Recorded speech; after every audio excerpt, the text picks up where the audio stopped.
Good evening, dear students. Once again, I have come in front of you with another topic of mine. Today's topic is Geoffrey Chaucer's The General Prologue to the Canterbury Tales. This is very much important for the students of English literature because this is where the history of English literature starts. And this paper I have designed and meant for MA English second sem. So without wasting any time, let us all be ready to understand and watch this video. Dear students, the history of English literature starts with Geoffrey Chaucer, and this legendary person and literary artist is a contemporary of Gower and Langland. We know that Geoffrey Chaucer has worked as different capacities in his England and other places also. His life is very much important for all of us to understand. He did not only start as a literary artist, rather he was a busy man of his time and used to travel to so many places, so many European countries, and we should keep in our mind that wherever he went, he garnered lots of experiences and made his work modern. His journey to France and Italy is equally important for all of us to understand. So, when we are trying to study Geoffrey Chaucer as a literary artist, we must not forget to read and analyze his French period, his Italian period, and the last but not the least, his English period as well. Now you would ask me why Chaucer is regarded as the father of English poetry and the father of English literature as well. In answer to this question, I will say, or I will take you back to the beginning of the history of English language and literature. We know that the English which we are having today was not only a journey of overnight. This was a journey of so many years and years of struggles where Chaucer also contributed a lot. When Chaucer appeared on the literary horizon of England, there was no language like English. English was just in the form of a dialect. It was just a vernacular form, and Geoffrey Chaucer modernized it. And his contribution to English language is immense. The present work of art which we have taken to deal is the general prologue to the Canterbury Tales. In this prologue, Geoffrey Chaucer has brought a number of characters for us to understand and analyze. Now, it will be easier for us to understand if we know that the medieval society, I mean the 14th century English society, was divided into three parts. For example, the nobility, the church, and the peasantry. And Chaucer has contrived to make his story a kind of motley portrayal of various characters of social and economic ranks. It is not for nothing that John Dryden has told that here is God's plenty. It means that if we analyze the characterization of Geoffrey Chaucer, we will find that he has taken into consideration each and every member of the society that was present during his time. Now, the general plan of the Canterbury Tales was to undertake a journey, a holy journey, a pilgrimage. The very beginning of the prologue is very remarkable. He begins the prologue with the welcoming of the season of spring, which is the season of mist and mellow fruitfulness. This is the season which is the harbinger of flourishing, which is the harbinger of happiness and mirth. This season is the season of April. In this season of April, Chaucer says that everywhere there is greenness, everywhere there is happiness, and pilgrimages were very common during Chaucer's time. So, Chaucer wants to take his characters on a pilgrimage, on a holy journey to the shrine of the martyred Saint Thomas A. Becket in Canterbury. This is the same Thomas A. Becket, the cathedral saint, the saint of England, the saint of London, on which T.S. Eliot has written his religious play Murder in the Cathedral. So we will do well to correlate Eliot's play with this Canterbury Tales. Now, one thing is very remarkable, that the same April which in the eyes of Geoffrey Chaucer is very flourishing, looks very cruel in the eyes of T.S. Eliot, a modern poet. T.S. Eliot says that April is the cruelest month. What does it mean? It means, according to T.S. Eliot, that April has all the pleasures to afford, but it has become stingy, it has become cruel, it doesn't give when it is aimed to give. Dear students, I won't like to divert you from the main topic, and I want to take you to the journey of the theme of the Canterbury Tales, the general prologue. Well, there are 29 pilgrims in the Canterbury Tales, and they have all assembled at a Tabard Inn, whose in charge is Harry Bailey. The narrator is also there, and they are all planning to undertake a pilgrimage to that holy saint.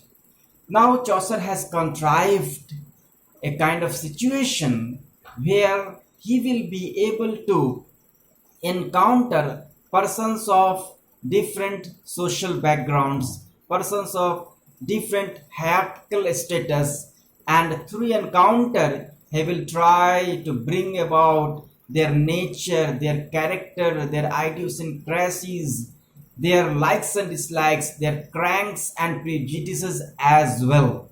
So the planning is that in order to pass the journey to the Canterbury Tales,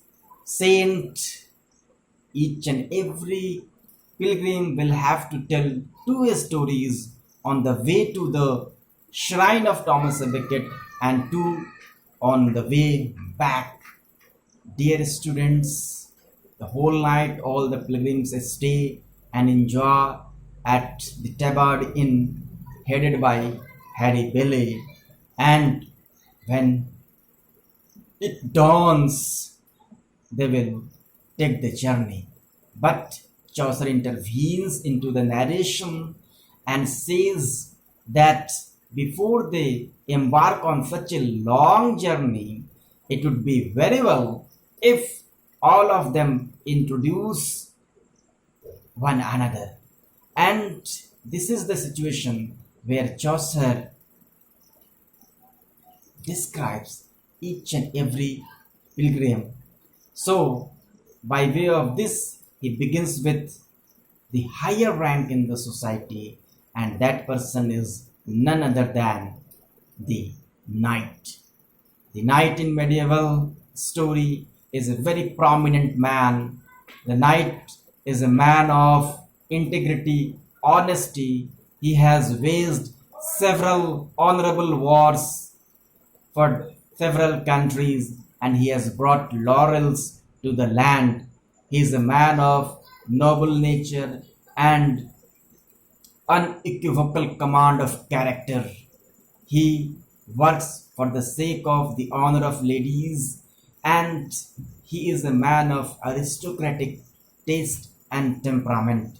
He portrays the rising chivalry of the 14th century English life, but at the same time, Chaucer has also pointed out his son, the squire, who is also very good, but at the same time, there is some diversion in the personality of the squire from his father. He loves enjoyment, he loves pleasure, he is not as much serious as he is expected to be. In the character of the prioress, we come to know that she is a lady who also loves and enjoys life, and she is that lady who feels that love is an essential thing of life, and through love we can conquer everything. Her statement that is inscribed in the book that she has put on in her hair is very remarkable. She says, Amor vincit omnia, which means love conquers all. Dear students, Chaucer has also to point allegorically the corruption rampant within the entrails of the church. The religious taste and temperament of Chaucer's time was at the bottom. People were away from their original duties for which they were meant. Everybody has turned wayward, money-minded, wily, mercurial, obdurate, and what not. It was such a society about which Chaucer laments in his path-breaking work, the general prologue to the Canterbury Tales. Dear students, you will be surprised to know that the members of the church during the period of Chaucer were wayward, and they wanted to make more and more money so that they could lead a luxurious and licentious life. They used to sell absolutions to the sinners. They used to approach the wealthy sinners of the town, and they used to sell the absolutions with receiving of hefty amount of money. It was a matter of grave concern for Chaucer that such a religious institution like church has come down, and this will have a long lasting effect in times to come. As we know that the religious persons are regarded to be the custodians of the society, and when those religious persons behave in such a vile manner, what is going to happen to the weak commoners? What happens to the persons who are dependent for their resolution or absolution to this person? A very important line is remarkable in Chaucer's The General Prologue to the Canterbury Tales. What can iron do if gold rusts? Nothing can be a more beautiful sentence than this. A very, very passing sentence is this. Iron stands for a man of common standing, and gold stands for a man of high ranking society. A man who is revered as venerable, a man who is revered as full of compassion and justice and chastity. If gold rusts, what will iron do? It is the nature of iron to rust. There is no denying the fact, but it is not in the nature of gold to rust, and this gold rusts. So it is a matter of deep worry and deep concern. Dear students, among different characters that Chaucer has portrayed, we also come to know about those persons who belong from the business classes, who belong from the peasants classes. So peasants are regarded to be the most hardworking persons in the society, and the partner who is a peasant class person, he works very hard and he is trying to earn his bread by the sweat of his brow, much in the same way as we have seen Langland's plowman. Plowman is a farmer, a person who plows the field, and we cannot just deny that this person leads a very, very hard and difficult life. His bread is the result of his perspiration. So, that is the main task of leading our life. But the life that so many characters in the medieval period used to live in the name of religion, in the name of caste, in the name of other social, religious, and other considerations, it is a matter of grave concern. And fashion was also at the height during the time of Chaucer, and some of the persons, when they used to indulge themselves in fashion, they had no limits. It is very difficult to analyze such characters because they do not always come with open show or nature. So, this prologue is not only a representation of the 14th century England, it is also a social satire. It is a satire on the fabrics of the society. It is a satire of all the classes, the merchant classes, the nobility classes, the peasant classes, the workman classes, and other classes as well. But there are also certain characters, there are also certain persons who are very, very important and worth knowing. One character is the clerk of Oxford.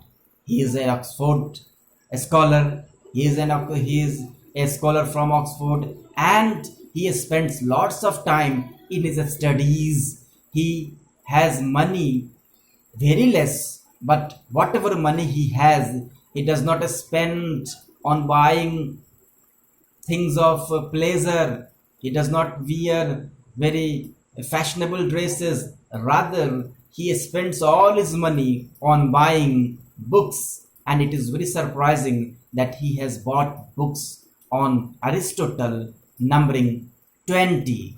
This shows that where one section of the society is indulging in vile pleasure, there is another section of the society that is also trying to cudgel the brain to earn and amass invaluable knowledge and wisdom for the sake of the betterment or welfare of the society.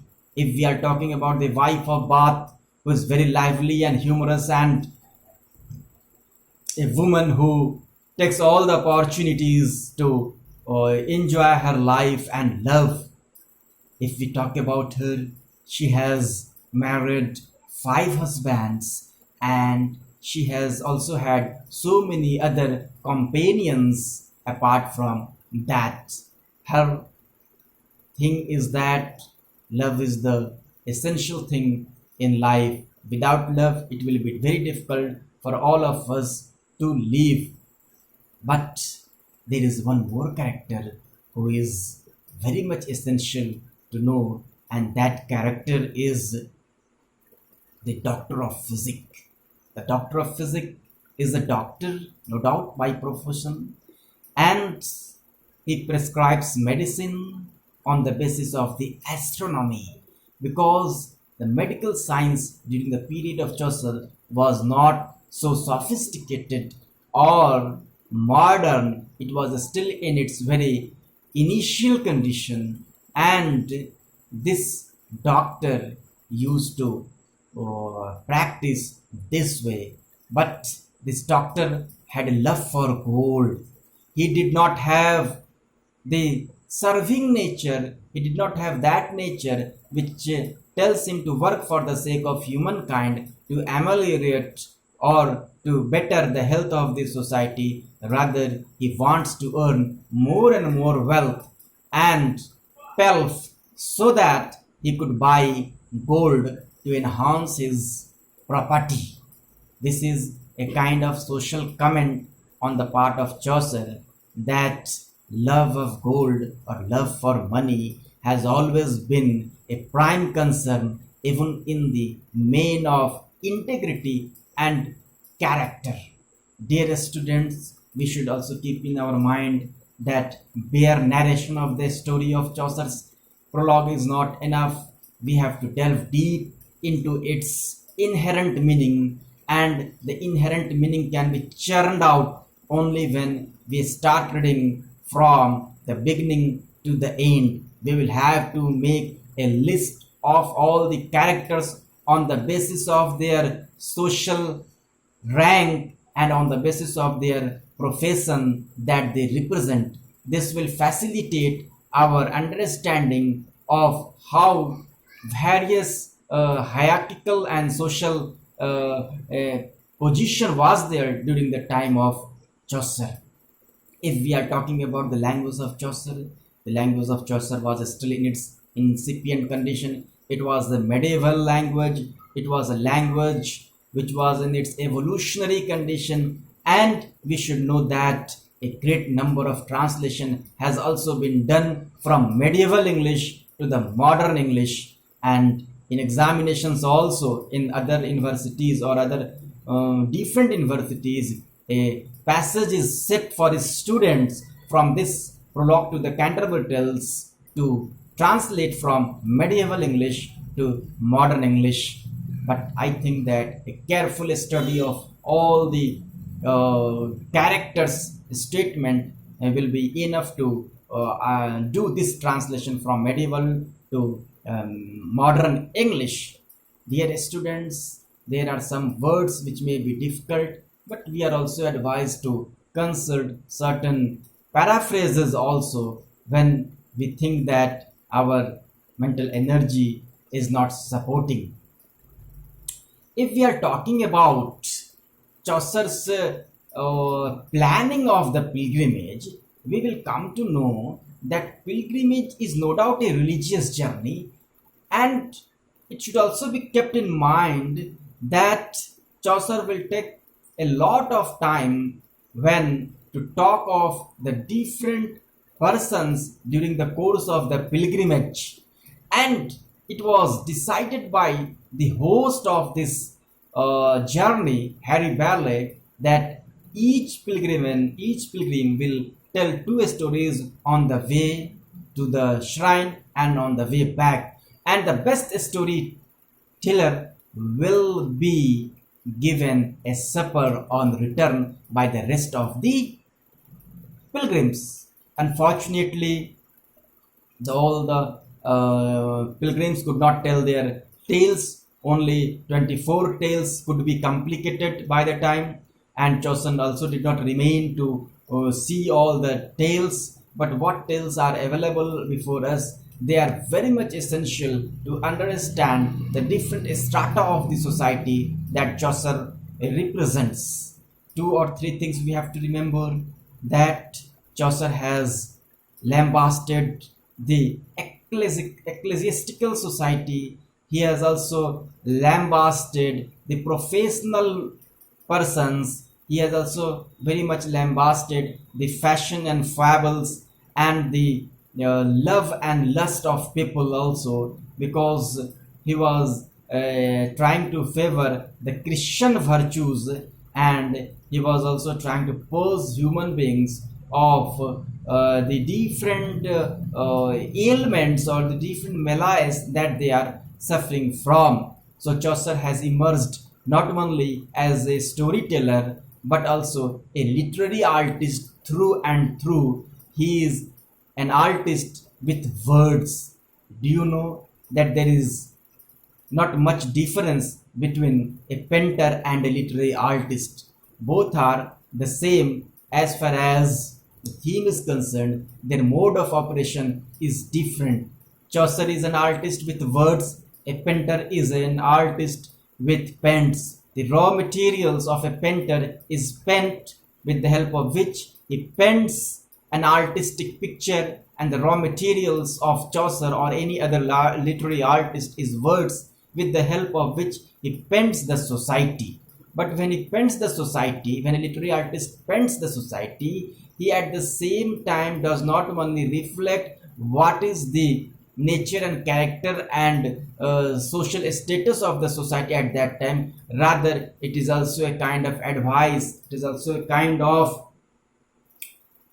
eye opener for the succeeding generation to come. And what is the eye opener in this general prologue is that we must be integrated and honest and loyal to the profession that we represent, and the church, which is regarded to be a place of worship, a place of sanctity, if that place is contaminated or defiled, heaven knows what is going to happen to other places. So we should keep in our mind that it is a kind of social satire. It is not much different from Langland Spares the Plowman. Langland Spares the Plowman should be studied side by side with this general prologue to the Canterbury Tales. And in Spares the Plowman, he has also portrayed the picture of the 14th century England, how the different greedy and wayward persons lead their life without any kind of moral or commitment to lead their life. And this Chaucer is a bit different from his contemporary Langland, because Langland's satire is biting. Langland's satire is not so therapeutic, it is very much biting. Langland dips his pen in gall and lashes one and all equally, whereas Chaucer winks at human follies. He does not try to point the demerits of his characters directly. Rather, he believes in the exposition of the characters. He only states, he only exposes. Once the characters are exposed and they themselves come before the exposition of their faults and foibles and demerits, and then it will be very much enough for them to improve. But Langland says that no, spare the rod, spoil the child. The persons who have committed mistake, they are so very hard-hearted that unless you just sting them or bite them, they will not be improved. He has also said, Langland has also said, that those people who are not hardworking, they are lazy, they should be disciplined by keeping them hungry. It is very essential that they should be kept and they should be allowed to bear the pangs of hunger. Only then they can understand what is actually the matter of doing hard work, what is actually the importance of doing hard work. Dear students, sometimes we analyze the critical comments on Chaucer's, and we find that some critical comments are also very adverse and negative on the part of the legendary writer. And you must know about Matthew Arnold's adverse and negative comment sometimes on Geoffrey Chaucer, when he says that Chaucer lacks high seriousness. This statement has to be analyzed when we are sitting coolly with other spheres of thought, that where does Chaucer lack high seriousness, and what are those high seriousness by which Matthew Arnold means something. So I don't think that there is lack of much seriousness in Chaucer. Chaucer was a kind of literary artist, and he has also used something of the themes of social issues, which has developed into an allegory. And this allegory is not a bare story, because you know that in allegory we do not always look for the surface narration or surface story. There lies beneath the surface story a moral story which develops into fable or parable also. So this allegory has to be taken in that spirit as well. Well, dear students, this lecture of mine is on Chaucer, but it should also be taken as a general lecture on the 14th century English life also. And this 14th century English life is known to all that most of the economy was based on peasantry, and most of the economy was also based by what the church garnered as its fees. You know that the friars and the partners and the monks, they were also the employees of the church, and they were allowed to do official duties of the church, and they used to go to the nearby villages, sometimes far away from parishes also, and to correct the sins of the human beings. If somebody has committed a crime in a particular area, the churchman or the friar has to go there, the monk has to go there, and with the particular rules and regulations, that person is allowed to confess the crime.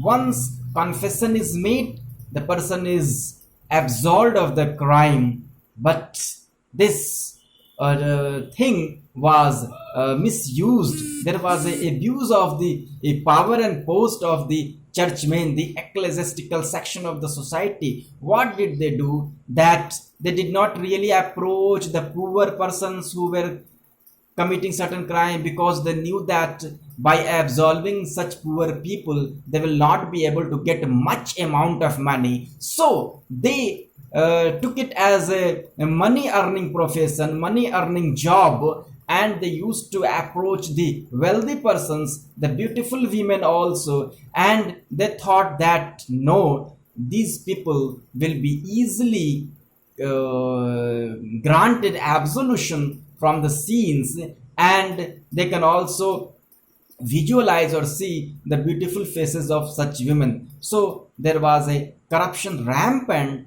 in the church, and that Chaucer has portrayed in its detail. Dear students, what happens that if religious institution like church, mosque, temple, girijaghar, or any shrines are suffering from low moral quality, it means that the entire hinge of this religious institutions will be loose, and the people will gradually just lose their faith on such religious institutions, and society will depreciate, sink to lower bottom, and the entire mansion of the society will capsize or topple over. So these were the things that Chaucer was much concerned, and he wanted that a healthy and happy society should be developed for human beings to live and enjoy the life. And this was the purpose of the pilgrimage, because it will be easier for Chaucer that every person will narrate his story, and when the story is narrated indirectly, people will come to know that what is going on in such a person's mind, because a person is revealed through his speech. If you talk to me on certain issues, then I will come to understand that you are a man of such attitude, you are a man of such taste and temperament. If you do not talk to me at all, if you do not share my views at all, then I will not be able to know what actually you are a man of. So this kind of talking theory that Chaucer developed, encountering person to person, will be able to serve the literary and narrative person of the writer very much. Dear students, some writers are of the opinion, some critics are of the opinion that Chaucer does not only have the quality of being the father of English poetry, he can very well be termed as the father of English novelist, because the kind of technique that he has developed to narrate his story very much qualifies him to be a father of English novelist as well. Now it is left to the readers, it is left to the ideal readers, responsible readers to judge where Chaucer has been very much sympathetic with his character, where Chaucer has been very much unsympathetic with his character. If he has been sympathetic with his characters, with some of his characters, so what was the purpose of showing that sympathy? If he has been unsympathetic with some of his characters, what was again the reason of his lack of sympathy towards that character? But you should also keep in your mind that his characters are both types and individuals. Types are a particular stereotype, a fundamental type, and another thing that I have told is that individual is one that develops as per the development of time, as per the fluctuation of time. And if you have studied a critical book, E.M. Foster's aspects of novel, you will also come to know about the different types of characters that he has discussed. Basically two types of characters, that is the round character and the flat character. The round characters in novels or plays or other literary creation are those characters who have no capability to develop as per the development of time, who have the capacity to develop as per the development of time. But the flat characters are those characters who do not develop as per the development of the time, they remain fixed. And the preferable types of characters are the round characters, because there is always development taking place in their heart and mind as per the situation. So these two characters have to be kept in our mind and apply our own wisdom to finalize whether a particular character is round character or flat character. So the book that I have mentioned, E.M. Foster's aspects of novel, is very important. E.M. Foster is a very important British novelist whose two novels are very important, A Passage to India and Howard's End. A Passage to India was about the relationship between two countries, England and India.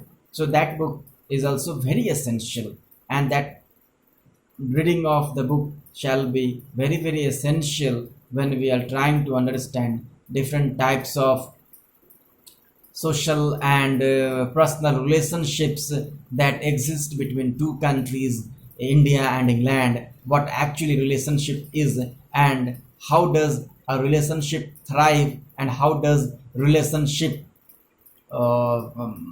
shrink or lag behind. So this is a separate topic to study. This is none of my concern here in this video to tell. Our concern was just to discuss and analyze Prologue to the Canterbury Tales. I did not tell you in the beginning, which I should have told, what actually is the meaning of the word prologue. You'll be very much curious to know, because I know that some of the students, when I take the class, are very much unfamiliar with the very beginning word, which teacher presumes that students must be knowing. So we do not naturally illustrate it. But as a teacher of English literature, in a second language situation, I have to mention this word also. Prologue is a kind of prelude or beginning, an introduction to something we say. So this general prologue to the Canterbury Tales is not the whole story. The whole story, Canterbury Tales, is a voluminous book which is not prescribed for us to study. We have to study only a thin or tiny book called the Prologue.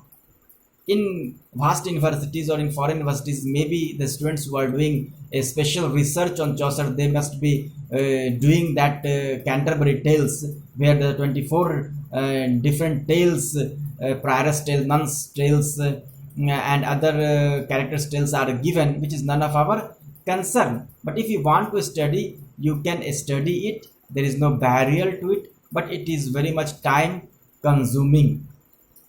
So this prologue is a beginning. In the same way, we have studied the prelude. Prelude is something like the same. The what's what prelude? Prelude is also an introduction to something you say. It is the beginning of something to say. And this beginning, which Chaucer has said in the prologue, is very essential because you will come to know about knight, squire, prioress, yeoman, friar, monk, doctor of physics, Oxford clerk, wife of Bath, and the four guides, etc., etc. And you will do well to understand that how the professionals during that time used to lead their life. Some of them were very much committed to the profession that they represent, but some were gone astray from their original task, and it was Chaucer's duty to point out all of them. And here is God's plenty is perhaps in the same mode that Dryden has said. So I think that this much is enough for today. But before I take leave from you, I must tell you that I'll try to come in front of you once again. Do not think that it is a threadbare analysis of Chaucer's The Canterbury Tales, the general prologue to the Canterbury Tales. Rather, it is just a kind of exposition. Rather, it's just a kind of prodding to you to go back to take your book to read this general prologue to the Canterbury Tales. You will enjoy it a lot. Really, you will enjoy it a lot because Chaucer is a very, very fantastic writer.